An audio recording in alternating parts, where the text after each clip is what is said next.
You are the light of the world. Just so, your light must shine before others, so that when they see the good deed of yours, they may give glory to your Father in heaven. When Adolf Hitler stirs up millions of Germans to establish a Third Reich dream, when shocking victories, one after another, shocked the whole world, claimed by the Nazis, and when a new socialist empire was almost established, when thousands of Jews were killed in gas chamber, a devout Catholic Austrian farmer in countryside was the only one who voted no to the annexation of Austria into Nazi Germany. His mom, wife, 3 daughters, and himself were immediately shunned. Shame on you! You are a traitor, even worse than the enemies, the major yelled at him. The bishop told him calmly that you have duty to your fatherland. His country pastor knelt in front of him, begged him, and said that your resistance will do nothing good to anyone. Francis' heart, Francis' conscience was tested by fire and blood. The movie A Hidden Life is very slow, 3 hours. The stunning beauty of Austrian countryside battled against the turmoil in Francis' heart. I cannot do what I don't believe. The Lord is my light. Light shines in the darkness, but darkness does not accept light. The ray of sunlight seemingly becomes slimmer and slimmer until it seems devoured totally by the darkness. Franz was not a fanatic hero, but a quiet and kind person. Scores of political criminals were starving in the death camp. Franz gave half of his portion to one extremely hungry mate. In the lines of those who are waiting to be beheaded, Franz offered comfort and encouragement to those who had the last journey to walk on earth. He was such an ordinary guy that his story was not known until many years later. His tomb became a new site for pilgrims after Pope Benedict XVI declared him a third-order Franciscan, a martyr in 2007, and he was beatified on the same year.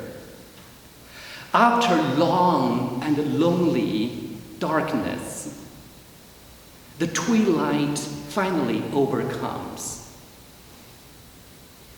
When coronavirus became so rampant in China, and even in the whole world, Wuhan became a dead city. 80 million of Chinese people were locked in their houses. Terror of Black Death plague overshadows the whole land of China. Nobody is allowed to go out, not mentioning to visit families. All workers, including medical aides, are not allowed to enter into families, into Beijing, which makes the sick, elderly people's life very challenging.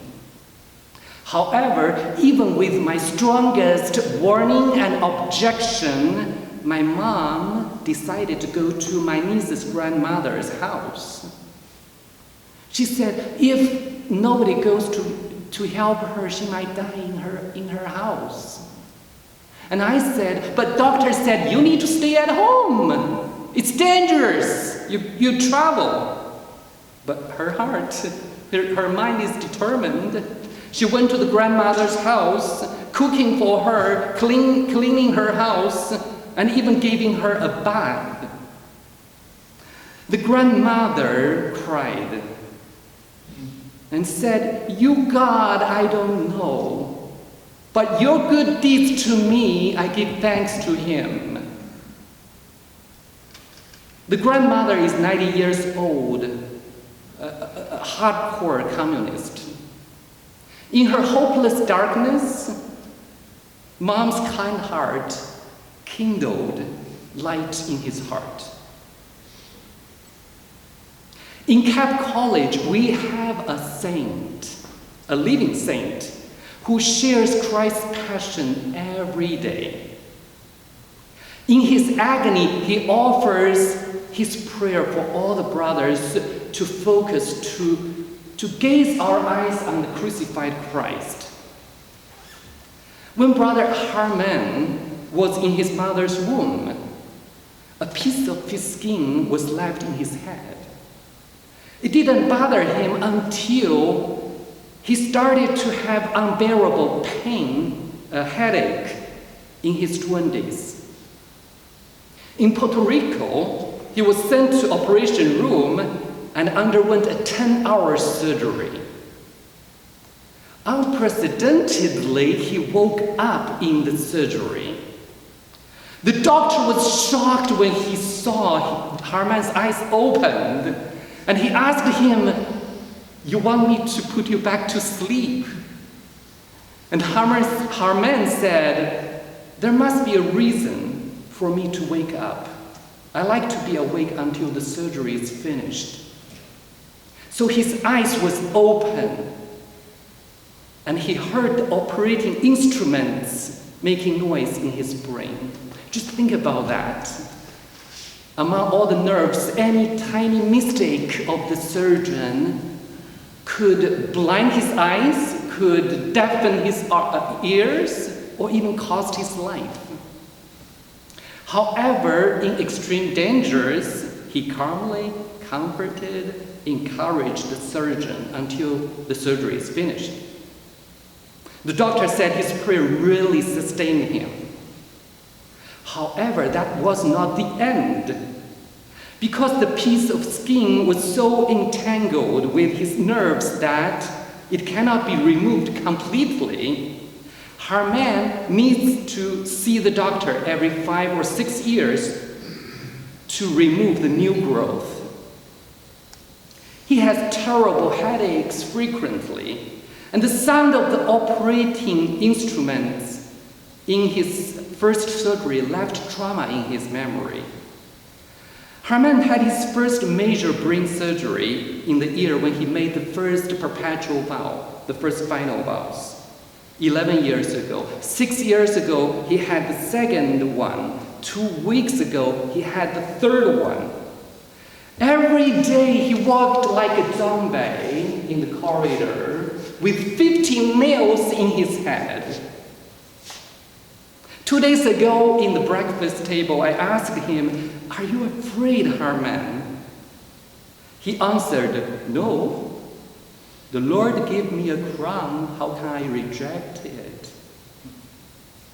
He meant that the 15 nails in his head formed a crown of Christ. I laughed so hard until my tears welled up, because I was touched by these brothers' joy in such excruciating suffering. Because of his suffering and prayers, miracles happened. You can ask him, he's right here. And hundreds of people in his webpage, you can see hundreds of people, said their faith had been strengthened greatly. Through Harman's suffering, they saw Christ's light. In darkness, they found hope. Our brother Harman has been united with the crucified Christ, and his witness brought ultimate light into the heart of those who sit in the shadow of death. Dear brothers and sisters, should not each of us be ready to suffer for Christ, and bring his light into the darkness of the world. In the